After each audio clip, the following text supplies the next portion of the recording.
welcome back to Rolling with the Punches. I'm Jessie Punch, and I am so happy you're here.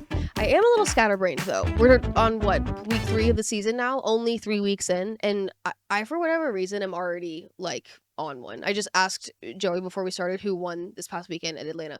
Christopher Bell, Punch, get it together. I think it's something about the season, the schedule changing as much as it did this year, that has me all scrambled. But is that just me? Do you guys feel that too? Or I don't know. That might just be a me thing. Either way, we're going road course racing this weekend. Going Dakota. I'm not, but NASCAR is. So I'm excited to see what the road course deal is going to look like this year in the field. See who kind of stands out. Some of those road course ringers having switched up teams here. Do we even have road course? Look, this is a whole conversation I don't need to get into right now. This is for another time. If you're not watching on YouTube, I will say that you are missing out on an incredibly adorable face. And I'm not talking about my own. My co-host is back this week, the SO Pup, the one and only. As I was in my extended vacation in Florida, he was at his extended vacation at his grandparents' house in East Tennessee, loving life. So unfortunately, back to the real world, back to work. You know, I will say, though, he's kind of sleeping on the job this week. He's normally sitting in my lap, very attentive. Can't say the same this week. Anyways, this week's episode is the second half of my conversation with my dad that we had, it was a few weeks before the season started, so keep that in mind as far as timing goes. But this half is really interesting. We talk some more stories, of course. In fact, we talk about my all-time favorite driver, Alan Kulwicki, who I do plan on doing an entire episode about, but we tell a little bit of an Alan Kulwicki story there. And then we talk a lot of just general broadcasting and why we love our jobs and storytelling and advice we've gotten and memories. It was fun to sit with my dad and talk shop, talk shop, if you will. Yeah. We also, like I said, this was recorded a week or two before the season starts, so we have kind of our preseason outlook, talking about some drivers that we are keeping our eyes on, some teams, of course, some of the changes, just basically the future of NASCAR in this 2025 season. So you can really feel the preseason enthusiasm just oozing from our veins. Much better state than me asking who won this past weekend before we started recording. I will get it together, okay? I'm just a little mentally scrambled. I'm still recovering from 9 nights in New Smyrna, okay? I don't think I can use that excuse anymore. I need to find a new one. Okay, well, per usual, I'll stop yapping, and without further ado, here is part 2 of my house call with Doc. So we just got done with preseason media days this week, which it is 2 days back to back, 13-hour days, just talking to drivers. But I love it. It's so fun. I always tell everybody that Daytona to me feels like the first day of school. That's when everybody's back at the track, back in their stomping grounds, and everyone's back talking, and all the gossip from the off season. You know what I mean? It just feels like everyone's kind of back in their element. So I say that media days to me feels like the meet the teacher night, when you haven't come back to school quite yet, and everyone's there on their best behavior. You got your parents with you, everyone's PR is watching, and you have to be really extra good, and you're just showing off your new uniforms and getting your footing. So I don't know. I just think that's how I feel about preseason media day. So now that we got back to school, meet your teacher night out of the way, one of the questions that we asked the drivers was, we were asking a lot of movie and different, TV show related questions because of things like Netflix and other NASCAR media partners and what have you. And we asked them what, in their opinion, is a NASCAR moment that they think should be made into a movie or a TV series. And I thought that was really interesting because, of course, now your brain starts to go through. There's so many. I mean, you can think of races where just the last 5 laps could be made into an entire movie, But, or is there somebody that just comes to the top of your mind, even that there's a driver or a team or a season that you feel like would be Oh, wow. an underrated but incredible movie or series? Well, there's a lot. There's a lot of NASCAR moments. Some of them happy, some of them sad, some of them totally unexpected, some of them huge surprises, upsets, etc. That should be made into series. There have been, and one of which you got to be a part of one night with me when we went to talk about Alan Kawicki becoming the biggest NASCAR upset, the ultimate underdog, the underbird, wins a NASCAR title. You know, And Quicky's my favorite. and just I love Alan. and I just and when you tell that story, you can't make that up. You can't make that up. The tragedy of losing him, but what he did when he moved down from Milwaukee with I would tell people, they say, who is this Kawicki kid? And I say, well, he's a kid that moved down from Milwaukee with a pickup truck and a pocket full of dreams. And a really smart one at that. And a really smart guy. Smart kid. And with an engineering degree, he developed with his engineering degree a balancing system for Indy cars that was still used until a few years ago. That's how smart he was. And yet he never drove an Indy car. But NASCAR, we did a race. I did a MRN, did a race at the NASCAR fairgrounds, and one night, and it was a Saturday night, and the next day was going to be NASCAR's big Busch Series race at the Milwaukee Mile. So I was doing the fairgrounds that night. Ned and I were the two pit reporters for MRN, and the next morning I was going to fly on the NASCAR plane to Milwaukee to do PA because they wanted a NASCAR guy doing the PA at Milwaukee because it was a NASCAR, first time NASCAR, because that's where the ASA and all the Midwestern guys ran. And I knew that Bobby Allison was going to be up there, Rusty Wallace was going to be there, some guy named Dick Trickle was going to be there. All these guys were going to go up there and run that race. So, but I go to the airport the next morning to meet the NASCAR guys. They're not there. And they're still trying to they're having meetings to decide if they can figure out who won the race the night before. They declared that Darrell Waltrip won the race, but everybody and their brother says that actually it was his teammate, the other Budweiser car of Neil Bonnet, including Ned Jarrett. And I never questioned Ned Jarrett because Ned Jarrett knew who won, who was on what lap, when, and where. So I'm sitting there waiting for the NASCAR people to come to get on the NASCAR plane to go. And Bobby Allison walks in. He's flying to Milwaukee to run the race. He says, "Doc," he said, "You going up and do the P?" I said, "Yeah." He said, "You better fly with me." NASCAR, they got a lot of discussions going on. He said, "You and I both know Neil Bonnet won that race, and it wasn't Darrell Waltrip." And I said, "Well," he said, "Come on, fly with me." So I ended up flying up there to Milwaukee with Bobby. Which is the first time I'd ever been on an airplane upside down. And he said, "I want to show you how," it's because he was trying to show off a little bit. I said, "Holy cow, we're over the Lake Michigan or whatever, upside down in his plane." But we land, and I get it, and so I got to go into pits to do some quick homework on some of the drivers I didn't know. And there was a kid on the pole that day I'd never heard of by the name of Alan Kawicki. And I knew that Rusty Wallace was here and Dick Trickle was here and Bobby Allison and all these guys. And I'm thinking, and everybody said, "Don't worry about that Kawicki kid. He just happened to be on the pole because he had a good lap, so he'll fade quickly. So don't worry about doing a lot of homework." Well, I went by to ask people about him, but then I went up to the PA booth to do it. Well, he didn't fade quickly.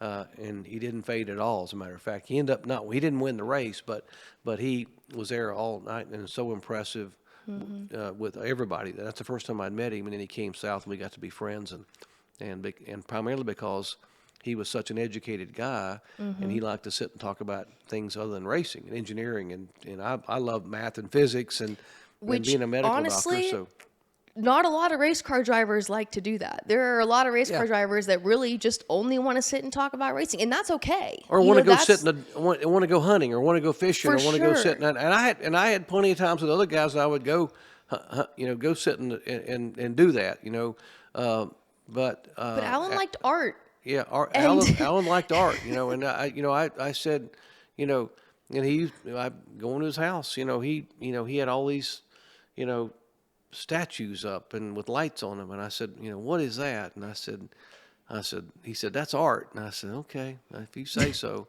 That's new to NASCAR, my guy. I said, "I can take you over to Earnhart's place, and there's deer head on the wall. He shot all his art. There's wild boar sticking out of the wall." And I said, "None of that there." But it was just a different kind of guy. But going back to your original question, the Alan Kawicki story would be because there's so many good people. Our buddy Tom Roberts, a longtime PR guy for Alan Kowicki, and then for Yeah. Roger Penske, one of the best PR guys ever in the sport of NASCAR, TR. Well, and you don't have to say much because I'm coming for you, TR. I've already reached Yeah. out. He's coming back. I know we did an episode together a couple of years ago, and we talked for quite literally 3 hours. Oh, but my I'm coming gosh. for TR. I'm coming for the Kowickiites.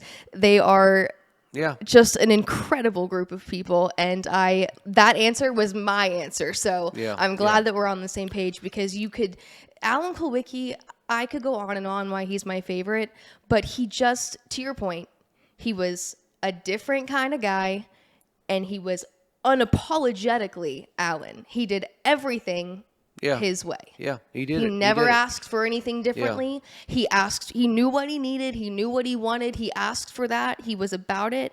The people that knew him understood the way he worked. It was a bit unconventional for what NASCAR had ever seen. And he never apologized for that. Yeah, yeah. And Well, he it didn't. He worked. didn't. And you know, when we got to, I get chills thinking about.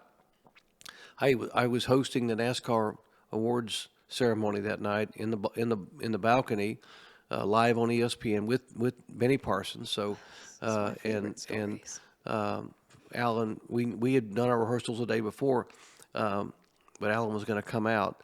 And remember, they played the Sinatra song, My Way.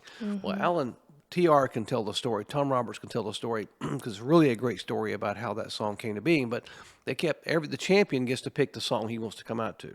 And after asking Alan multiple times, they'd asked Alan multiple times about what he wanted, and Tom Roberts is getting out of the limousine on one of their trips to celebrate the championship, and finally Alan looks over to Roberts and says, "I want the song My Way, and it's got to be Sinatra." And TR says, "What?" He said, "The song. You want to know what I want to come out to?" Well, the NASCAR champion got to pick the band he wanted to play for the post party. It was a private party they had in another big room there at the Waldorf, and they could pick the band. I think Dale Jarrett picked U2 or something one year. But I mean, it's just, you think about it, the clout, because R.J. Reynolds, with the Winston Cup Series, T. Wayne Robertson. That's another story. That's another guy that should be in the Hall of Fame because of all he did and his relationship with Bill France, and we could do a whole episode on T. Wayne. But anyway, so we're there to do the banquet, and ESPN is checking on the song, and Terry Lingner, who's a producer that's producing all those shows, and probably forgot more about producing television than anybody else we have today would ever know. And he's doing that show. And he calls the people, and they check on the music rights, and they called him back and said, hey, Terry, I'm sorry to tell you, but the people in Hollywood have said the song My Way, the Sinatra version, is going to be $10,000 to play once, and only once. Can't Just play to it play the champion out onto the stage. You can't play it in rehearsal. It can't be post. It can be played one time. It's $10,000. And he said, all right. So he picked up the phone. He called T. Wayne Roberts, R.J. Reynolds Tobacco, the head guy for the Winston Cup Series. Said, T. Wayne, here's the deal. And T. Wayne, it wasn't a hiccup on the phone. T. Wayne said, pay it, because that boy did it his way, and he deserves it. Wilton, send me the bill. Yep. Send me the bill. We got it. $10,000 to play that song one time. But to this day, and I'm getting chills now I'm thinking literally about tearing it. up thinking about it because I've heard TR's For him to version come of out, it, and it just... oh God, for Alan to come out, and everybody in that room, the peers that didn't know his name a few years before, they had no idea where Wisconsin was, or who this kid was.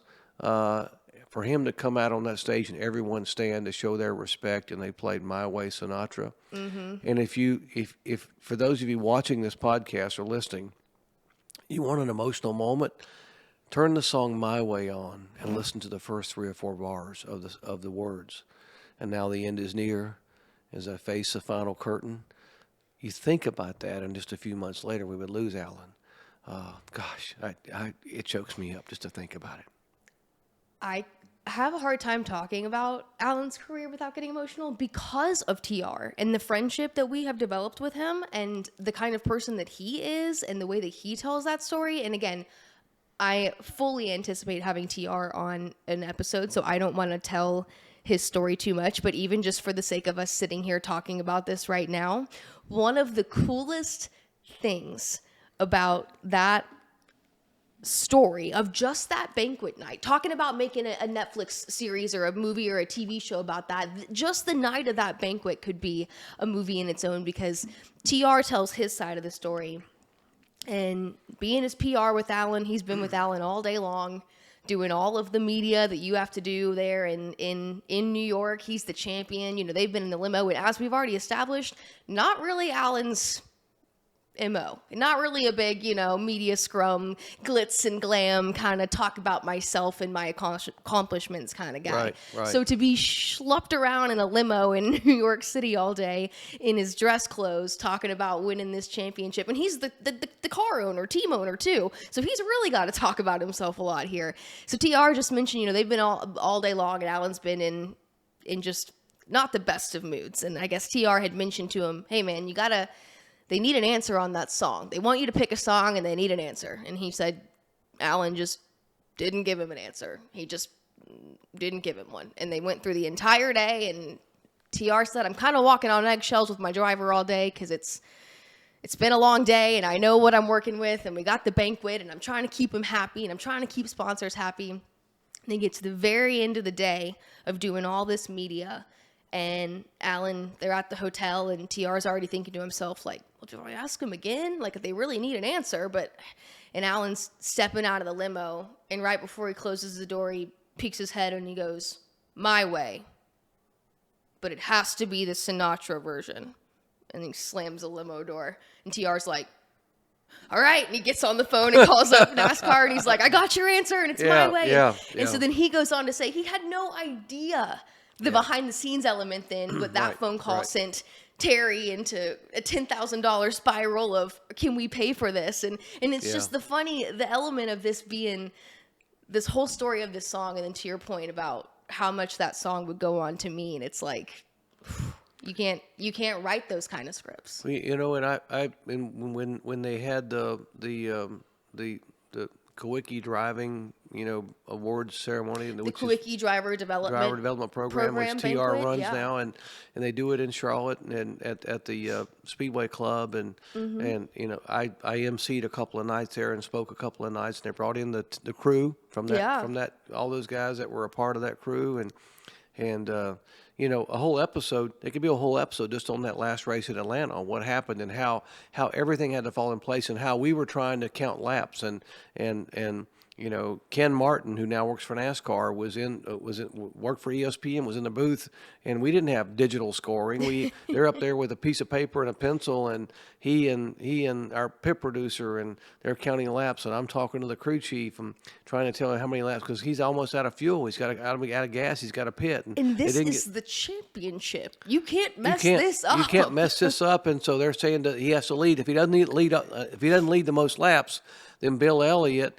gets the extra bonus points and will win the championship. So he's trying to decide, and Alan's making decisions. They're trying to decide. And you're talking about Bill Elliott or this kid in his, second or third year in the Cup Series? I mean, you're talking about Bill Elliott or a driver team. You can't mess this up. And you think about just back up for a second. Think about going into the last race of the year. Now, we have the NASCAR playoff system now, and the playoff system was developed to try to repeat, so you build drama at the end of the year, because there were people who would dominate the season and come down to the last few races of the year, and they got a 200 and some point lead, and so there's not a lot of drama. But this is 1992, and entering the last race of the year, there were 6 drivers, who mathematically could win the NASCAR championship. Think about that. Now, obviously, Kyle Petty was one of those, and Kyle said, the only way I was going to win it is if everybody wrecked on the first lap, and I led the most laps, and then it'd be a tiebreaker. He said, but I said, well, you were there. You were one of the 6. You were in it, but Kyle. I mean, but you think about, you know, the guys who are in that, Mark Martin, you know, all those, Davey Allison, you know, Bill Elliott, you know, Alan Kawicki. 6 guys could win that title that day. And it comes down to Kawicki doing what he did. Yeah. And you know, it's 1992. It's Jeff Gordon's first ever Cup race. Some kid named Jeff Gordon driving his first ever Cup Series race start at Atlanta. It's Richard Petty's final race. The king is walking away, saying goodbye. You know, here I am on pit road, and when Alan wins it, we're there and doing the drama all day. I mean, it's like, holy, how much pressure, how much drama. My heart's beating out of my chest thinking And about it's these like, guys. what story do you chase? You know, and I'm out there with the champion because I was blessed enough to be the lead pit reporter that day from part of a great team, and I'm out on pit road and Alan pulls the car up to stop. And he's got, in typical Alan Kulwicki fashion, he has a little box. They looks like a small little mailbox. They've welded Yep. to the side of the roll bar. So he reaches down, opens a little mailbox up, pulls out his comb, Yep. and Combs he's his combing his hair before he climbs out. Here's the NASCAR championships. We're filling while he can climb out and do the interview. We do the interview, and he jumps up and he's celebrating. And then our producer, Neil Goldberg, says, okay, because this has all been set up in rehearsal. So after you interview the champion, whoever it is, because if it's the guy who wins the race, then we'll go to victory lane. If not, if it's just the champion, we'll do it there. And then we need you to turn and face turn 4, and we're going to introduce Richard Petty is going to make one final lap. Gotcha. Well, no one knew that Richard Petty's car would be involved in a fiery accident that day. And so they had literally, the team had gone back there and reassembled the car, put it back together, just so Just he to could make make one that more lap. lap, one farewell lap. So he comes out, ladies and gentlemen. Yeah, I forget what I said, and I'll tear up if I try to remember exactly what I said. But I've seen the video, and I'm feeding ESPN. However many homes, 80 million homes. I'm feeding the PA, and it's a packed house, and for this final lap, the legend, the man who's given more than anyone else in terms of 200 victories in victory lane, given to this sport. He's the ultimate all-time king of stock car racing. Please welcome Richard Petty. And he comes out of the garage, and the thing is, car is bouncing. It's been bent up, and and he's waving to people. And around Atlanta, of all places. At Atlanta, on top of it's a big lap around Atlanta, and he comes down roughness, pit yeah. road. So while he's doing that lap, they're playing music, and I throw it back, and so they're feeding our broadcast. So Bob Jenkins and Benny Parsons are talking. They come back to me, and I'm talking. Well, I'm walking down pit road because Richard comes in off turn 4 and comes down right before you turn in the garage area and stops. And so I'm standing there with my camera crew, and I could see his eyes. As soon as I saw his eyes and the moisture in his eyes, it was hard for me to talk. But they threw it back to me, and I said, and so we did an interview there in the car. The last time he's going to be a competitor in a car. But those kind of moments, that one race, people have written books about that race, what all could have happened, how it happened, how it unfolded. And Davey Allison getting in an accident that involved Ernie Irvan, and ironically, Ernie Irvan would take over that car for Davey when we tragically lost Davey. The stories of Davey Allison, the Allison family, Bobby and Donnie Allison, the Alabama gang, Red Farmer, Neil Bonnet. There's stories about each one of them we could sit and tell for hours. It's just so many things you could do. You can't make this up. These are real life superheroes that you could make a movie about any of them, and it would be compelling. It would be must-see TV. And I just want to say quickly, too, going back to you mentioning the Kulwicki driver development program, we talk about these stories, but I think it's important to also understand and recognize the way that those people and the people that have continued to impact the sport today. And I think that Kulwicki driver development program, in addition to it being TR's program, and that's why I'm so partial to it, and I have a decent number of friends that have come out of that program. But Sure. I think the coolest story is looking back at this specific year and Ty Majeski being the Truck Series champion. He's a graduate of that Kulwicki driver development program, an engineering major from Wisconsin who came down to North Carolina and came through the Alan Kulwicki program to learn how to race. He's come through regional racing, and then now got a shot in a truck. Still wears the Mighty Mouse patch on his jacket, and then to be able to win the championship at Phoenix, where Alan got his first win.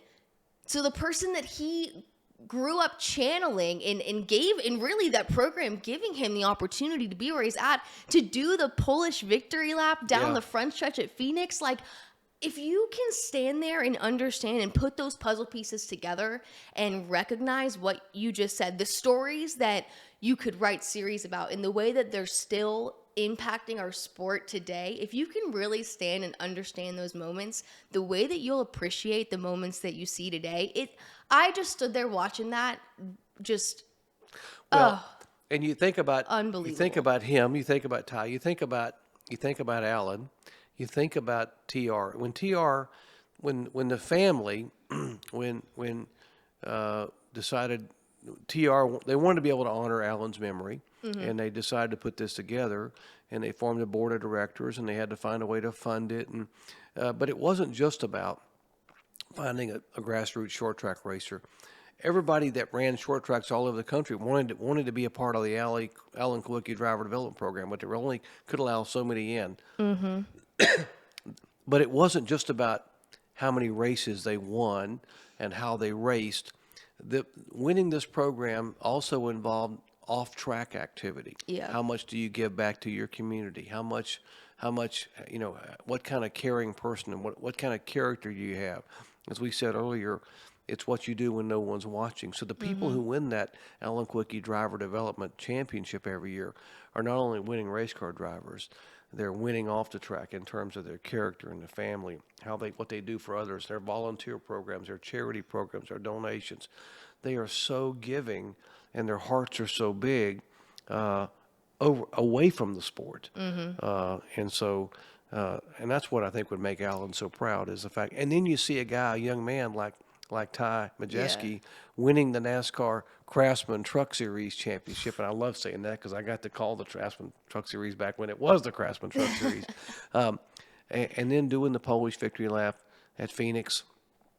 Gosh. Amazing. I could just see Alan, looking down from Monument Mountain, Yep. with tears in his eyes. I said, "Yeah, look, we started I did something that. special." He's Yeah. like, yeah, I did that. I did that. But to your point, yeah, those Kulwicki guys, those Kulwicki drivers, you can never go wrong rooting for a graduate of the Yeah. KDDP for sure. Yeah. Okay, I have one more question for you, just because I know we're probably getting tight on time-ish. No? Okay, I'll give you one more. So, the start of the season, the beginning of the year, always has people thinking about firsts because you've got these guys making their first Daytona 500 starts, even if they're not, Cup Series regulars. You got a lot of guys just having those opportunities to do first. I mean, even looking at COTA being so early in the season, there's a number of guys that are going to get to make their first cup run at COTA. But drivers aside, broadcasters, you get to see the first of the new broadcast teams this year. So all that to say, it's got me thinking about firsts. I know somebody asked me this week, I spoke to some high schoolers, which was one of the more frightening things I've ever done. But somebody in that class asked me about Victory Lane interviews, and it got me thinking about my first one ever.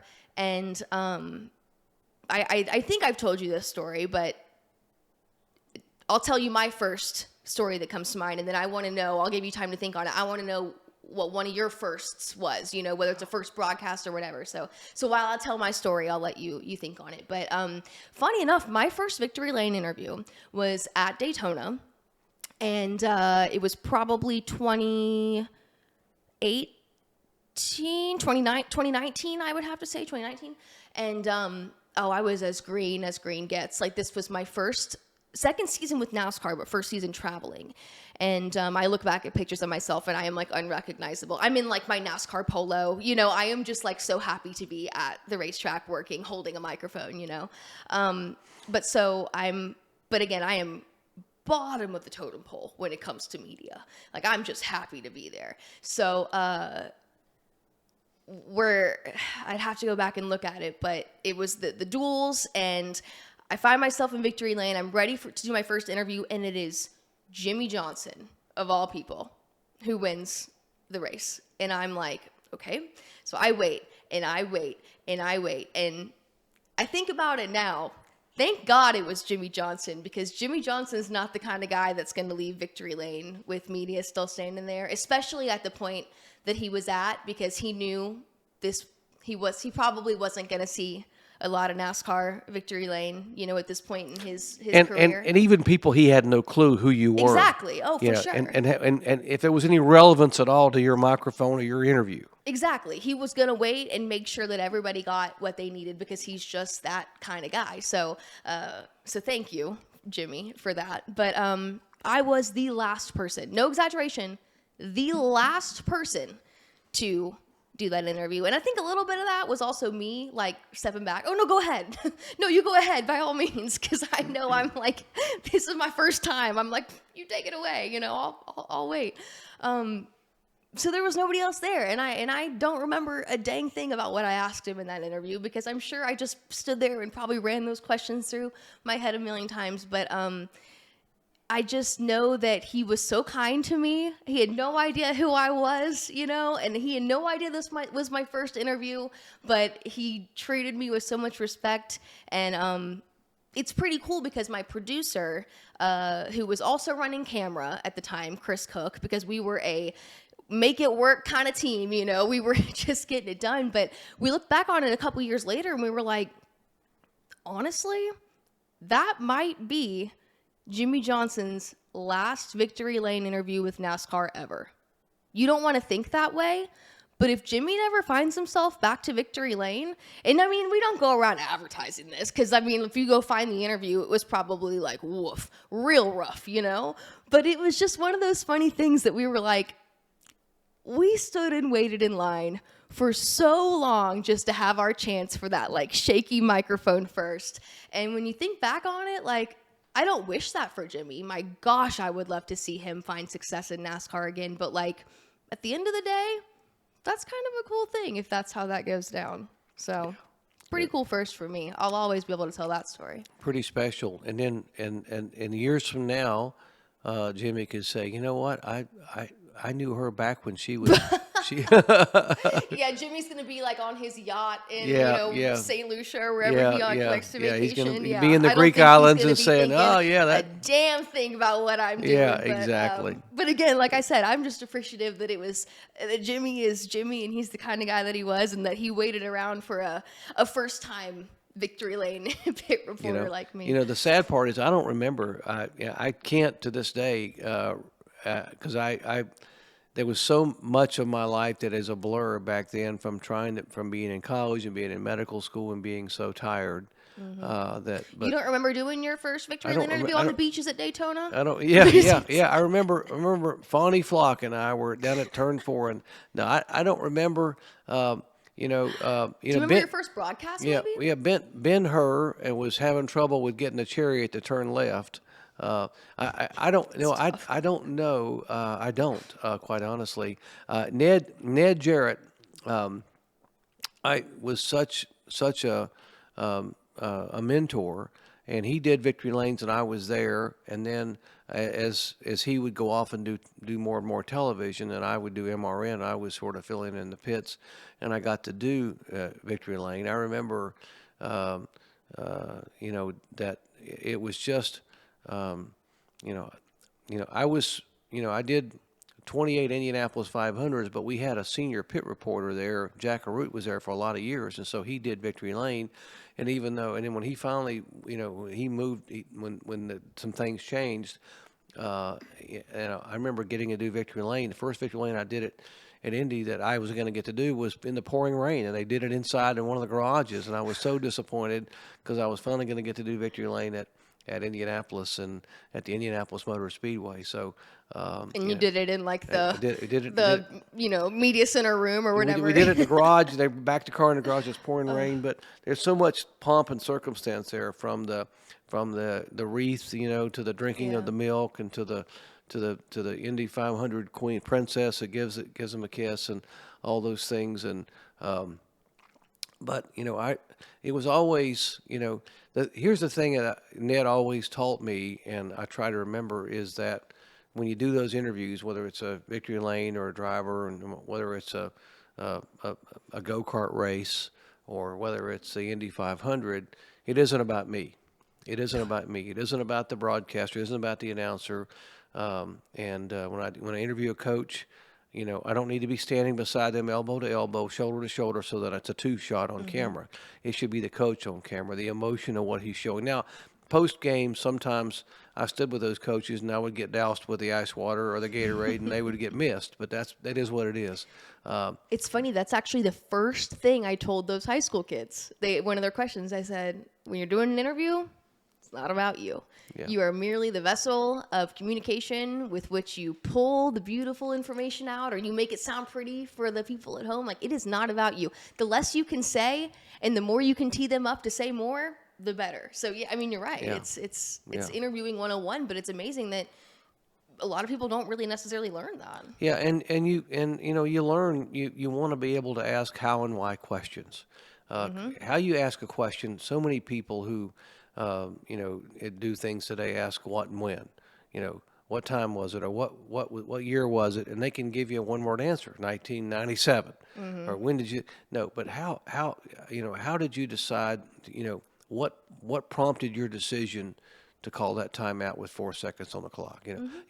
What were you thinking entering turn 4, knowing that you were going to have to fend off 3 really good, much more experienced race car drivers?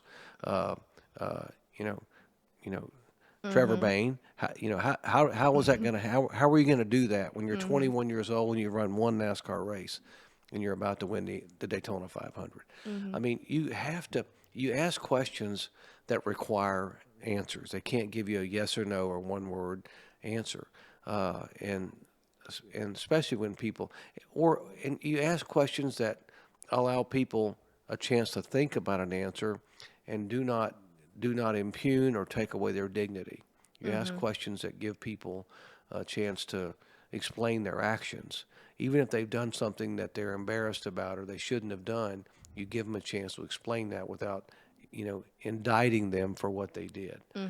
So You bring forward no other narrative. You come forward completely with, open-ended, wanting to hear every side of the story. and the questions have inputs and outputs. Inputting is you see young announcers all the time. You see it, this is your 6th race of the season. You've had 5 top 5s, 7 top 10s. You finished 2nd here last year. You did so and so. That's inputting. You're trying to impress the person you're announcing or people watching at home with how much you know. Yeah. That's not important. And the person you're telling that to is like, I know. I already know. I lived already it. know all this stuff. And so we had young announcers at ESPN who would do that all the time, and the drivers would just roll their eyes and say, or they'd say, and you don't ask a how does it feel question. You can set up the question with something important. Those last few laps were sensational for us for viewers. To watch. What was it like for you? Describe your emotion. Yeah, How does it feel in a more eloquent way that opens them up to give you yeah, everything yeah. on their heart and mind? What were your choices in the final 3 laps? What was on the table? Yeah. In other words, My favorite for second place or third place, of course, depending on how the race ends, is what would you have done differently?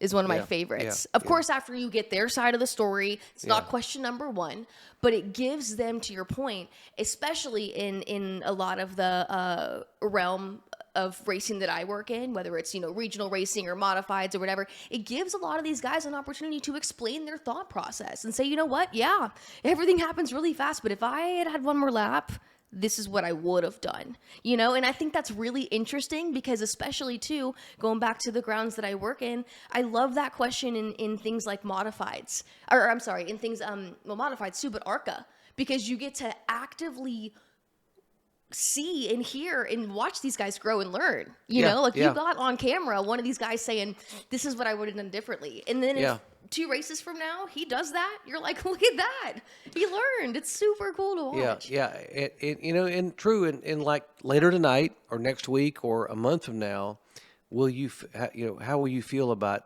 what you did or didn't do on this final lap? Will you regret, will there be any regrets that you didn't do more, on this final lap?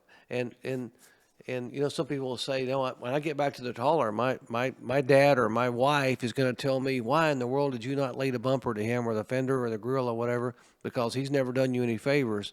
But that's not who I am. That's not who I am or what I am. And and that's a respect factor. I'm going to earn respect because I'm a good driver. I'm going to out, and it's, um, you know, And in a series like the Modifieds, especially, being able to tee up questions like that and have those conversations is really important, because that Yeah. is an aggressive series. That's part of how you race in that series. But at the end of the day, the lot of guys that are talented and successful in that, they don't go out there and do that unnecessarily. You Yeah. know, Yeah. it's part of how you race, but it's not why they're successful. Well, and if you know somebody's hero, if you know that so and so was a big whoever, it was a big Earnhardt fan or a big Richie Evans fan, and they say, and nowadays, but if you got a young driver and you say, okay, your hero was Richie Evans, how would Richie have handled that last lap? How do you think Yeah. Richie would have handled this last lap? And you said, well, I know how he would have handled it. I know how, but it's a different sport today. It's a different era today. To your point about that, just as we're talking tips, and things about broadcasting and things that I mentioned to those students the other day, to that point about knowing their favorite driver, that's why it's important to just know a lot of things about your subjects in general. Like talking to these guys off camera and just getting an understanding of who they are, even as young drivers, as the ARCA kids, I call them, knowing who they looked up to, knowing who their favorite drivers were growing up. Because, for example, I've talked to kids before, drivers before, where I go, who'd you look up to? And they go, oh, I love Kyle Busch. Kyle Busch is my guy. And then you see them go out there and you see the way they race. And you're Yeah, like, yeah. yeah, I can tell you like Kyle Busch. And that's not a bad thing. No, but that's no. great, because then that kind of stuff, just knowing that about them, will come into play when maybe the way they act after the race. You know about where they learned their mannerisms from, where they learned about racing from, who they learned it from. Yeah. And then that will help you understand how to communicate with them too.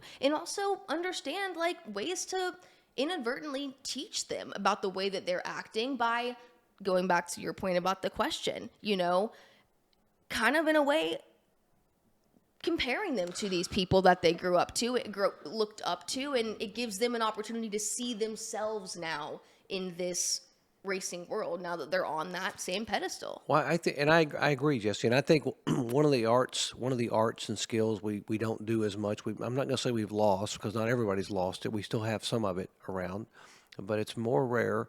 But I think it is the way to engage viewers, engage fans, engage listeners, if it's radio or viewers on television, is to tell a story, and a story that you've learned by talking to someone, that afternoon in the garage, or that, and it's hard work to be there. I know you're there when the track opens and you're there all day. And I was there. I get there when the buses pull up for a football game, or the night before at a hotel. I drive to the team's hotel because I can bump into a parent or two. And some mom will tell me a story that I didn't know. There's a young man now who's the starting quarterback for the Green Bay Packers. His name is Love, and he played at Utah State. Utah State, really? And they're playing at Wake Forest. And I go in the stands 2 hours before the game and find his mom and some people that are sitting there. And I just sit in the stands and talk to her. And she tells me the story about, she's a highway patrolman. His dad was a police officer. And his dad was always there for him every basketball game. He was a great basketball player. Basketball game through high school and basketball, and because she was working evening shifts in the state police, and he would look up in the stands, at basketball games, see his dad would come in after a shift and to give him a ride home. Well, he was a middle school player, or whatever, and he looks up and game's over and his dad's not there. And he knows that his aunt comes in and says, I got to take you to my house. Well, it was a terrible tragedy, and his dad was gone. So he didn't, but from that point on, he said he dedicated himself to, because he knew how much his dad loved watching him play sports. And that was a motivating factor, that sadness and that motivating factor helped this young man just work and commit to being the best he could be. Here he is at Utah State, but he's setting records as a quarterback, and his dream was to play in the NFL when you read his story. So I'm getting this by talking to this mom in the afternoon. So that game comes on, it's on ESPN. He's suddenly becoming a focus of the telecast. Well, I've got input and information. I've got input and information on this young man that makes anybody watching at home want to pull Wanna for him, root for him. want to root for him. No matter how he does, it doesn't matter how that kid does. You hope he does well, and you anticipate him to do well. But at the end of the day, you want to tell a story about him. You want people to know who he is as a person going out there with the helmet on. Mark Martin loved his dad and used to fly back to Arkansas to see his dad as often as he could. We're at Michigan, and Mark's dad had passed away a couple of days before, and he's goes out to see his to be a part of the ceremonies and the funeral, and he's back at the track. And I've known Mark a long time, and I know that he one of the reasons he was so good in equipment that wasn't the equipment he drove back in those days. Nothing. I love Jack Roush, but the equipment did not compare to what he was racing against with the Hendrick cars and stuff. So, but Mark, and he won in IROC because he just drove so hard. He just got up on that wheel and drove. That's why he outdrove all these legendary drivers, and he won because that's just who he was. He was just so committed and so. But it was the morning of the race at Michigan. Mark comes on the pit road, and he just looks like he, unlike Mark, who loved to be at any race, he looked like he just didn't want to be there because you had lost your dad. Yeah. You had lost someone that was a major part of your life. So he climbed in the car, put the helmet on, and I'm standing by the car, and they come to me to say something about Mark Martin. So I said, folks, it's been a very, very difficult week for Mark Martin. And I said, imagine if you lose a loved one, and he lost his dad he was so close to. And I said, all of us have watched Mark, and many of us are personal friends. But we know that he gives 110%. And I said, every time he climbs in that car, he races his guts out. And I looked at Mark, and I said, today, he'll race his heart out. Because this one means more than any of them could ever mean to him. And I look at Mark, and his eyes are watering, and mine are watering, and he's trying to focus on the race. But when you got to give people at home something, because I'm speaking from the heart. I know he's hurting inside, but he's got to get in there and focus on 400 miles at a racetrack. You got to give him. I don't care if you're not a Mark Martin fan, if you're a Dale Earnhardt fan, or if you're a Rusty Wallace fan, or Dale Jarrett, whoever. You suddenly want Mark to win that race because of that. And what it is, sorry, I didn't mean to interrupt you, but at the end of the day, what it is it's really what I want to do with this podcast. It's relating people. People sitting at home have no idea how to relate to strapping themselves in a race car and going 200 miles an hour. They take that aside. They have no idea what it's like to just be on television. But they know what it's like to maybe feel grief, or they know what it's like to have to go do something when you are just heartbroken. You don't even want to get off the floor. They know what that feels like. So to be able to humanize these people, to be able to relate people on emotion, on life experience, that is what I think is so great about this job. We're here to give you the insight onto what's going on, but you can see that. You can see what he's doing with the race car. You can't relate, but what you can relate to and what you can't see is how he's feeling. Right, and to your point, that is what brings people back. That's what people love about sports, about television. Well, and sports is about people. Everybody, I tell people that I work with every day that you have no idea the burden that someone else is dealing with. You have no idea what someone else standing beside you or working beside you is trying to overcome. That's going on in their life. So cut them some slack, have their back, because there are going to be days where you don't feel well or things are happening in your life, and they'll have your back. And that's really important. That's what life's about, is having each other's back. And I remember going into a hauler on race morning at Pocono and interviewing a driver who had been testing that week and had hit a wall and basically shattered his ankle. And he was and his foot was propped up, and they'd given us permission to come in and talk to him, and I wasn't even sure he was going to start the car. But I went in there, 'cause I'd been in there before as a doctor, quite honestly, but I went in there as a broadcaster. We took our camera crew in there, and we're talking to him, and he's giving me I'm gonna start the car, blah blah blah. I'm gonna be okay. But then we look at the ankle. The ankle looks like a basketball. It's purple and yellow and green, and it's swollen, and Does not look like he it should looks start looks like the you car. could even attempt Yeah. to put it on the floor. Well, you couldn't put weight on it. He was on crutches. But this driver, there's something about athletes. There's an area they go to and they can go to that they can say, and you put them in a position where the adrenaline kicks in, and they're able to do things, that others couldn't. You've heard about people with adrenaline rushes that can pick up Lift a cars car off lift a their car. kids or whatever. Well, Yeah. this young man, and he was a young man back in, by the name of Brad Keselowski, was going to get in a car that day, with an ankle that was pulsating and swollen 3 times its size, broken, and try to drive. Well, he won the race. He won the race, and Sometimes you wonder if that's the yeah. little bit of edge they need. They know it's weird how that works. I'm not going to say that that's what did it for them. There's so many factors that have to go into winning a race, Well, but sometimes you go, was it that extra bit of knowing I had to work that much harder, knowing I was already going in at a deficit? Isn't it funny Yeah. how sometimes that's Well, when those it's things just come together? there's just something where people can reach to. Yeah. There's something you can reach to, and you look at we look at all the great stories in the sport. And one of the great stories right now that has gone untold, in my opinion, because it hasn't the final chapter. I don't like to say final, but the chapter hasn't been written. I don't mean to interrupt you. Pause. Are we okay on time? Okay. Sorry. I didn't want this to cut you off in the middle of starting a story. One of the great stories in the sport right now, I think that hasn't been talked about too much, or hasn't been chronicled because the final chapter hasn't been written, is to what is happening at RFK Racing. And I said, Jack Roush.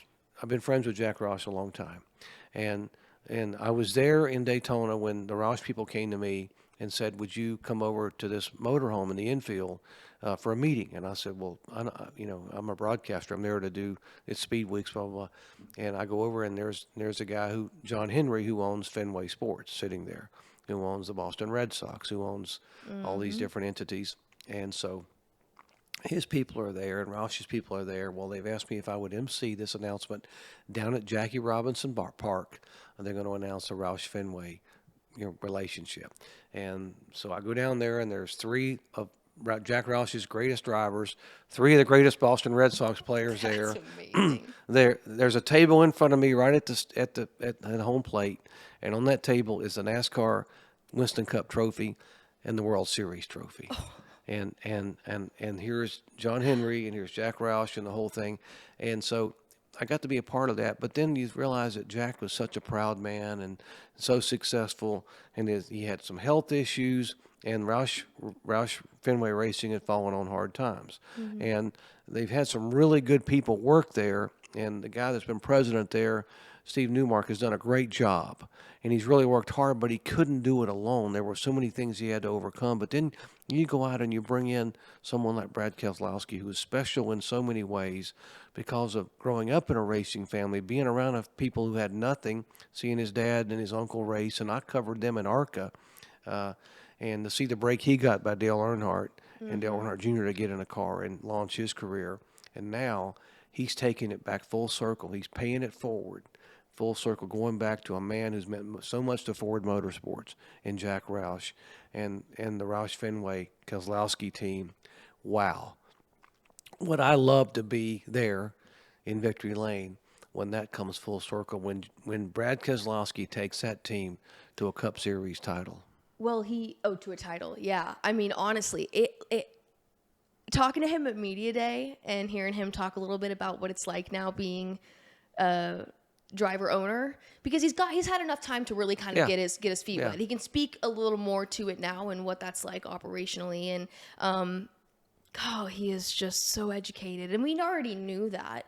But I can't think of a better person in that field to be in a position to what you just laid out, to really Yeah. be the future of a team that already has such an incredible foundation and history laid in this sport. Because Brad's the kind of person that can come in and respect the hell out of what that team is built and the history that they have, and go, Yeah. I want to learn and really integrate myself into what you guys already have built here, and then understand what it is that I can do for you in the future. And I look at guys like Ryan Priest, for example, who, again, I'm a modified girl, so I've got a soft spot for guys like Ryan Priest, and Ryan's just a great guy at that. But I'm excited to see what he can do at a place like RFK, because I think that he's often overlooked is not the right word, but I think given his performance on the track, people not quite understanding his personality, I don't think he was the best fit, to be honest with you, at SHR. And we all know kind of how things went down there. But my point in laying that out is, Ryan is a racer's racer. He is Yeah. in the shop. He is a built my modified. I want to have my hands on my race car before it goes on the truck. Like, he is just that kind of guy. And to think about him at a place like RFK, where they're going to allow him to be that person, and he wants to be with a team where he can also pour into and learn how to grow, and to have a mind like Brad's, teaching a mind like Ryan's, and again, there's so many more, other personalities and people in that team that are going to make it successful. But I just Chris Buescher, that's a whole other person that I could go down. Yeah, That yeah. is just that my point is, the players that they have together now going into this, what is it, second or third year of RFK, Yeah. we're gonna start to really see what this team is going to do, and it is just scratching the surface of the beginning of where they're going. I asked in a totally off tangent. I asked one time on a Wide Rule Sports show years ago. I asked a young girl who was a surfing champion, Okay. how do you make it in that sport? How do you, because everybody anybody gets on a surfboard. It's like in racing. How do you make it in the sport? Everybody runs and she said, you just got to catch the right wave. And so, in my opinion, Ryan Priest is about to catch the right wave.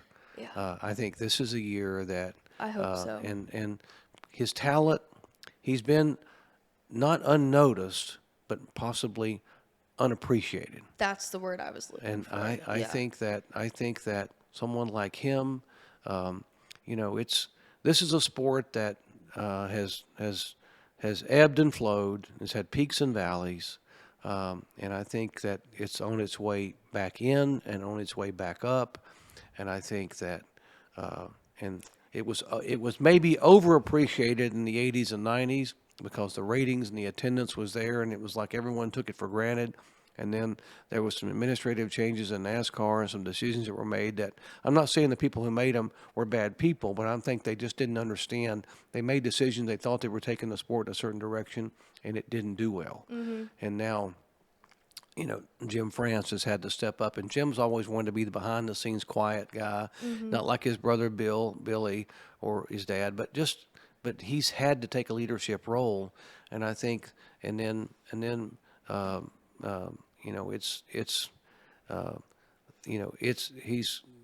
there's so many things that have happened in a positive way for the sport.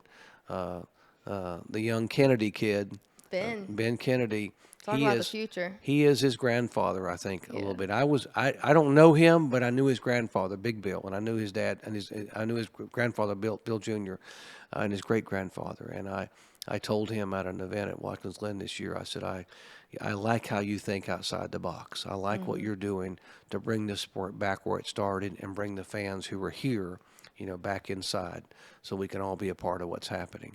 And he had a big smile, and so did his mom, Lisa. And so I like where we are, and I like the fact that when you can see a Ryan Priest get on with a grassroots racer like Brad Keselowski, and that team. And I'm going to throw another one in there. we got a guy like Josh Berry Yeah. as the key driver for Wood Brothers Racing in their 75th year anniversary. Talk about a Cinderella story. We all know this. Josh was working at a bank like 5 Yeah, years ago, yeah, so yeah. maybe 6 at this point. But my point is, we've got a field of guys who, we've got Ty Gibbs. We've got the guys who were born-bred, Austin Cindric, born-bred racers who have come up through the program. But we've also got them racing against guys who, Yeah.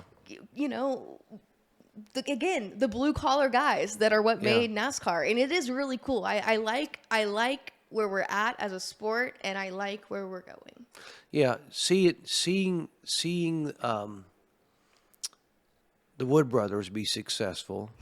I've never heard anyone say anything negative about the Wood Brothers. You can't say that about any other team in racing because they're just good people. You know, around Leonard and Glenn and all of Eddie and Lynn, all those that family for so many years, and they're just great people down to earth. And they've hooked up with really good people. You know, And that's evident in the success that being in NASCAR for 75 years and continuing to be as successful as they are. That doesn't just happen. I don't care how smart you are or how good you are at business or how many friends you have with money or sponsors. That is a testament to relationships and to good people and hard work. And how they did it and how they went about it. And, you know, and kudos to someone like Roger Penske, who I could talk about for days because of his approach to human beings and life and business and success. And I had the great opportunity to sit with Roger several times, sit down one-on-one and ask his keys to success, you know, on the track, off the track, in business and life, and hear the things he talked about, and the keys he talked about are people. He calls it human capital, but the Wood Brothers surrounded themselves with human capital that you couldn't put a price on. Family, and the people who drove for them, the Marios and the AJ Foyts and the Pearsons over the years, and the Neil Bonnet, Morgan Shepherd, you name it, it's go on and on and on. Kyle Petty, all the people who drove for them were so successful, and now. It's just going to be great. It's going to be great. Cool. The stories have been written where they brought a young driver to the pinnacle. They did it with Trevor Bayne. Yep. And the kid from Knoxville, Tennessee. And they got their 100th win with a kid like Harrison Burton. Yeah. Who How didn't great know is he'd find victory lane. And he's a second, third generation driver. Yeah. Great kid. Yeah. Great family. And now I firmly believe that Josh Berry has the best opportunity he will have so far to reach the victory lane in the Cup Series, and it would be pretty cool to see that trend continue as winners for Wood Brothers in their 75 years. Yeah, so it's going to be a great year in NASCAR 2025, and hell yeah! What's that? Hell yeah! I love my dad.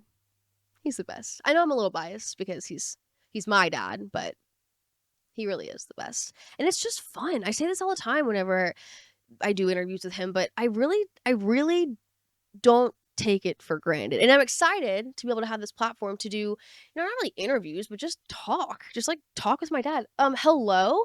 Are you seeing this? I think this is his way of telling me that we're done here. He said, "I've heard enough from you tonight," which honestly, it's fair. That being said, it's probably time to wrap this up. Even my co-host is tired of listening to me. So don't forget to follow us on Instagram at Rollin.Punches. That's where you can also find the link to the punchline if you want to call and leave us a message, a very appropriate, nice, complimentary message. Please feel free to call and do that. Subscribe to our YouTube page. You can always watch us on YouTube. I know you can listen to us as a podcast, and I know that you know that, but did you know you can watch us on YouTube? Did you know that? And if you aren't, you should. And while you're there, subscribe. Why not? Make the trip worth it. You know what I mean? Okay, I just told you I was going to stop talking, and then here I continue to ramble. So, Mom, I love you. Thank you so much for watching. You guys, I love you. Thank you so much for watching, and I'll see you next time. Bye.